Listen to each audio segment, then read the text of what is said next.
Kita lihat APBN mendesain belanja tahun ini adalah sebesar 3.621,3 triliun rupiah. Ini terdiri dari belanja pemerintah pusat 2.701,4 triliun rupiah, di mana belanja KL-nya 1.160 triliun dan belanja non-KL 1.541,4 triliun. Transfer ke daerah di dalam Undang-Undang APBN 919,9 triliun. APBN 2024 didesain dengan defisit 616,2 triliun dan keseimbangan primer juga defisit 63,3. Itu adalah desain APBN 2025. Sehingga ini saya menggunakan ini untuk bisa menaruh di dalam konteks akhir Februari. Pembiayaan tahun 2025 ini juga menurut undang-undang akan mencapai 616,2 triliun rupiah.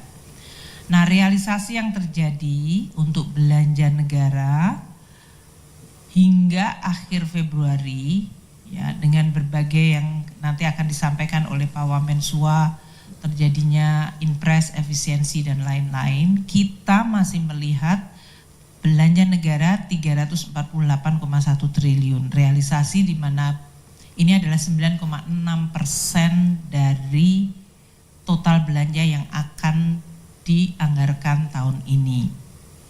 Belanja pemerintah pusat mencapai 211,5 triliun atau 7,8% dari target belanja pemerintah pusat. Terdiri dari belanja kementerian lembaga 83,6 triliun rupiah. Ini juga sekitar 7,2% dari total belanja tahun ini untuk kementerian lembaga, dan belanja non-KL mencapai 127,9 triliun atau 8,3% dari total belanja non-KL.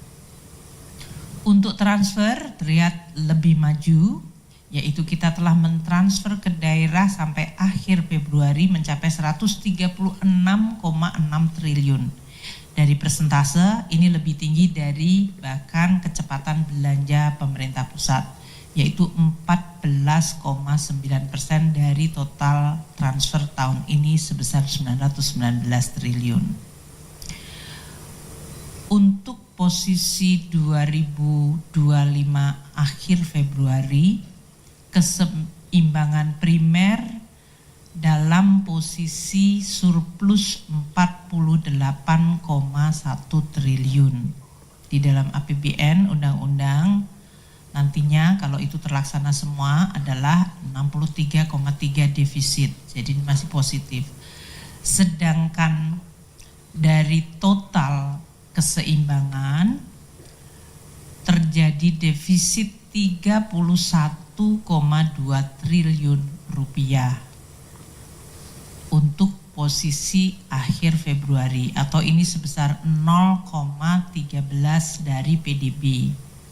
Saya ingatkan kembali kolom sebelahnya, APBN didesain dengan defisit 616,2 triliun. Jadi ini defisit 0,13% tentu masih di dalam target desain APBN sebesar 2,53% dari PDB, yaitu 616,2 triliun rupiah. Sampai dengan akhir Februari, pembiayaan anggaran tercapai 220,1 triliun rupiah. Ini artinya 2 bulan pertama kita telah merealisir pembiayaan cukup besar, 35,7%. Implisit ini berarti ada perencanaan dari pembiayaan yang cukup front loading, artinya issuance-nya di awal cukup besar. Nanti Pak Tommy menjelaskan.